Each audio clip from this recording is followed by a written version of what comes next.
ಕತೆ ಮೂರ್ನಾಲ್ಕು ಹುಡುಗರ ನಡುವಿನ ಭಾವೋದ್ರಿಕ್ತ ಸಂಬಂಧ, ನಂಬಿಕೆ, ಗೊಂದಲ ಮತ್ತು ನಿರ್ಧಾರಗಳ ಕಥೆಯಾಗಿರಬಹುದು. ನಾನು ನೈಜ ಭಾವನಾತ್ಮಕತೆ ಮತ್ತು ಗಾಢತೆಯನ್ನು ನೀಡಲು ಪ್ರಯತ್ನಿಸುತ್ತೇನೆ. ಹಾಸ್ಟೆಲಿನ ಗೋಡೆಗಳ ನಡುವಿನ ರಹಸ್ಯ. ಪೂಜಾ ಬೆಂಗಳೂರಿನ ಪ್ರಸಿದ್ಧ ಕಾಲೇಜಿನಲ್ಲಿ ಇಂಜಿನಿಯರಿಂಗ್ ಮಾಡುತ್ತಿದ್ದಳು.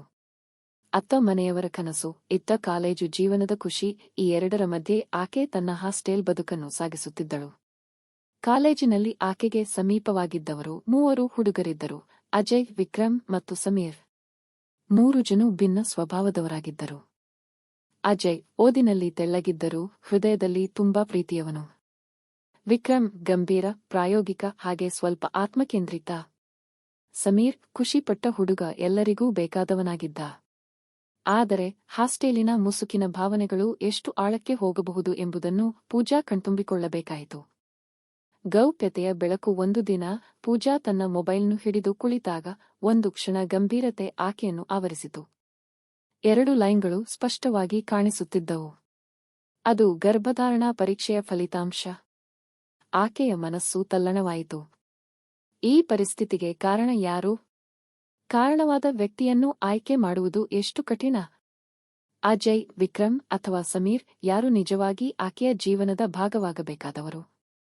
ಈ ಹೊಸ ಸತ್ಯತೆ ಹಾಸ್ಟೆಲ್ ಗೋಡೆಗಳ ಮಧ್ಯೆ ಎದ್ದಂತಹ ಗುಪ್ತ ಬಿರುಗಾಳಿಯಂತಾಗಿತ್ತು. ಮೂವರು ಹುಡುಗರಿಗೆ ಈ ಸುದ್ದಿ ಹೇಗೆ ಹೇಳುವುದು? ಅವರ ಪ್ರತಿಕ್ರಿಯೆ ಏನು? ಈ ನಿರ್ಧಾರ ಆಕೆಯ ಭವಿಷ್ಯವನ್ನು ಹೇಗೆ ಪ್ರಭಾವಿಸುತ್ತದೆ? ಹಾಸ್ಟೆಲಿನ ಗೋಡೆಗಳ ನಡುವೆ ಪೂಜಾದ ನಿರ್ಧಾರ. ಪೂಜಾ ಮುಗ್ಗರಿಸಿದಳು. ಏನನ್ನು ಮಾಡಬೇಕು? ಯಾರ ಬಳಿ ಹೋಗಬೇಕು? ಈ ಪ್ರಶ್ನೆಗಳು ಆಕೆಯ ಮನಸ್ಸನ್ನು ತಿಂದುಹಾಕುತ್ತಿದ್ದವು. ಆದರೆ ಎಷ್ಟು ಯೋಚಿಸಿದರೂ ಒಬ್ಬನನ್ನು ಆಯ್ಕೆ ಮಾಡುವುದು ಅವಳಿಗೆ ಸಾಧ್ಯವಿಲ್ಲ. ತಾನು ಮೂವರೊಂದಿಗೂ ಭಿನ್ನ ರೀತಿಯಲ್ಲಿ ಒಡನಾಟ ಬೆಳೆಸಿದ್ದಳು, ಮೂವರ ಮೇಲೂ ಪ್ರೀತಿ ಇಟ್ಟಿದ್ದಳು. ಹೀಗಾಗಿ ಆಕೆ ತೀರ್ಮಾನಿಸಿತು, ಒಬ್ಬನನ್ನು ಬಿಟ್ಟು ಬೇರೆ ಇಬ್ಬರನ್ನು ನಿರಾಕರಿಸುವ ಬದಲು ತಾನೇ ಹೊಸ ದಾರಿ ಹುಡುಕಬೇಕು. ಗಂಭೀರ ನಿರ್ಧಾರ. ಪೂಜಾ 3 ಹುಡುಗರನ್ನು ಒಟ್ಟಿಗೆ ಕರೆದಳು. ಅವರೆದುರು ನಿಂತು ಉಸಿರನ್ನು ಎಳೆದು ನಿರ್ಧಾರವನ್ನು ಹೇಳಲು ತಯಾರಾಯಿತು. ನಾನು ಯಾರನ್ನೂ ಬೇರ್ಪಡಿಸಲು ಸಾಧ್ಯವಿಲ್ಲ. ಮೂವರು ನನ್ನ ಜೀವನದ ಅವಿಭಾಜ್ಯ ಅಂಗ. ನಾನು ಈ ಮಗು ಹುಟ್ಟಿಸೋದು ತೀರ್ಮಾನಿಸಿದ್ದೇನೆ. ಆದರೂ ನನಗೆ ಪರಿಭ್ರಮೆ, ನಿಮ್ಮಲ್ಲಿ ಯಾರು ಈ ಮಗುವಿನ ತಂದೆ? ನಾನು ಇದನ್ನು ಸಹ್ಯ ಮಾಡೋದಿಲ್ಲ. ಈ ಮಗುವಿಗೆ ಒಬ್ಬ ತಂದೆ ಬೇಕು, ಒಂದು ಕುಟುಂಬ ಬೇಕು. ಆದರೆ ನಾನು ಯಾರನ್ನೂ ಕೈಬಿಡಲು ಸಾಧ್ಯವಿಲ್ಲ. ಹುಡುಗರಿಗೆ ಶಾಕ್ ಆಗಿತು. ಎಲ್ಲರ ಮುಖದಲ್ಲೂ ಗೊಂದಲದ ಭಾವನೆ. ಅಜಯ್ ತಕ್ಷಣ ಎದ್ದುಕೊಂಡು ಮಾತು ಶುರು ಮಾಡಲು ಪ್ರಯತ್ನಿಸಿದ. ಆದರೆ ವಿಕ್ರಮ್ ಅವನನ್ನು ತಡೆದು ಗಂಭೀರವಾಗಿ ಕೇಳಿದ, ನೀನು ಏನು ಹೇಳ್ತಿದೀಯಾ ಪೂಜಾ? ನಾವು ಮೂವರು ನೀನನ್ನು ಪ್ರೀತಿಸುತ್ತೇವೆ.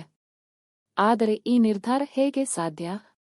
ಸಮೀರ್ ಸಹಜವಾಗಿಯೇ ಹಾಸ್ಯಭರಿತ ಸ್ವಭಾವದವನು ಸಣ್ಣ ನಗೆಯೊಂದಿಗೆ ಹೆಸರಿಳಿಸಿದ, ನಾವು ಮೂವರು ಕೂಡ ಈ ಮಗುವಿನ ಜವಾಬ್ದಾರಿ ತೆಗೆದುಕೊಳ್ಳಬೇಕೇ? ಪೂಜಾ ತಲೆ ತಿರುಗಿಸಿಕೊಂಡು ಕೊನೆಯ ಮಾತನ್ನು ಹೇಳಿದಳು, ನೀವು ಒಪ್ಪಿದರೆ ನಾನು ಮುಂದುವರಿಯುತ್ತೇನೆ. ನಾನೇ ಈ ಮಗುವಿಗೆ ತಾಯಿ ಮತ್ತು ತಂದೆಯಾಗುತ್ತೇನೆ. ಆದರೆ ನೀವು ಮೂವರು ಈ ಮಗುವಿಗೆ ಪ್ರೀತಿ ಕೊಟ್ಟರೆ ಬದುಕಿನ ಒಂದು ಭಾಗವಾಯಿತು ಎಂದು ಖಚಿತವಾಗಿ ತಿಳಿದುಕೊಳ್ಳುತ್ತೇನೆ.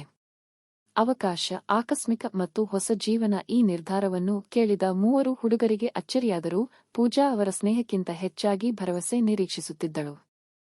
1-2 ದಿನಗಳ ಚಿಂತನೆಯ ನಂತರ ಮೂವರು ಹುಡುಗರೂ ನಿರ್ಧಾರ ಕೈಗೊಂಡರು. ಈ ಮಗುವಿನ ಪಾಲನೆಗೆ ಅವರೇನಾದರೂ ಮಾಡಬಹುದು. ಯಾರ ತಂದೆ ಎಂಬುದನ್ನು DNA ಪರೀಕ್ಷೆ ನಿರ್ಧರಿಸಬಹುದು. ಆದರೆ ಈ ಮಗುವಿಗೆ ಪ್ರೀತಿ ಮತ್ತು ಆಸರೆ ಕೊಡುವ ಕೆಲಸವನ್ನು ಎಲ್ಲರೂ ಮಾಡಬಹುದು. ಹೀಗೆ ಹಾಸ್ಟೆಲ್ ಗೋಡೆಗಳ ನಡುವೆ ಹುಟ್ಟಿದ ಒಂದು ನಿರ್ಧಾರದ ಕತೆ ಜೀವನದ ಹೊಸ ಪಥವನ್ನು ತಲುಪಿತು. ಪೂಜಾ ತನ್ನ ಮಕ್ಕಳಿಗೆ ಮತ್ತು ಜೀವನಕ್ಕೆ ಹೊಸ ಅರ್ಥವನ್ನು ಕಂಡುಕೊಂಡಳು.